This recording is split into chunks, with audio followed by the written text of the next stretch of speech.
বীজ কৃষির প্রধান উপকরণ। বীজের মান ভালো হলে ফলনও ভালো হয়। মানসম্মত বীজ ব্যবহারে উৎপাদন 10 থেকে 25% বেড়ে যেতে পারে। সেজন্য কৃষি মন্ত্রণালয় দেশের মানসম্মত বীজের সরবরাহ নিশ্চিত করতে পদক্ষেপ গ্রহণ করেছে।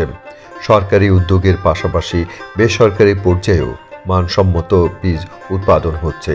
সরকারে বি স্ট্রং প্রকল্প বেসরকারি পর্যায়ে বীজ উৎপাদনে কাজ করছে।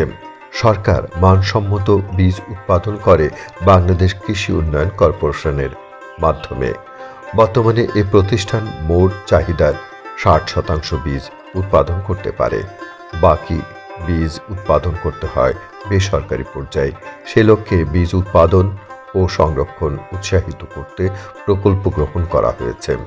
প্রকল্পের আওতায় অনেক জায়গায় কৃষক পর্যায়ে বিভিন্ন ফসলের উন্নত মানের বীজ উৎপাদন, সংরক্ষণ ও বাজারজাতকরণ এগিয়ে চলেছে। কৃষি সম্প্রসারণ অধিদপ্তরের তত্ত্বাবধানে বীজ উৎপাদন উদ্যোক্তা সৃষ্টি হচ্ছে।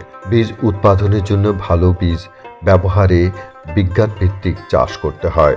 সকল ব্যবস্থাপনা সুষম মাত্রায় হতে হয়। আন্তঃপরিচর্যার মাধ্যমে ফসলের মান ঠিক রাখতে হয়। অন্য জাতের ফসলের মিশ্রণ যেন না হয় সেদিকে লক্ষ্য রাখতে হয়। এসব বিষয়ে কৃষি সম্প্রসারণ অধিদপ্তর কৃষক ভাইদের সচেতন করছে এবং প্রয়োজনীয় প্রশিক্ষণ দিচ্ছে। এতে বেসরকারি পর্যায়ে উৎপাদিত বীজও মানসম্পন্ন হিসেবে বিবেচিত হচ্ছে।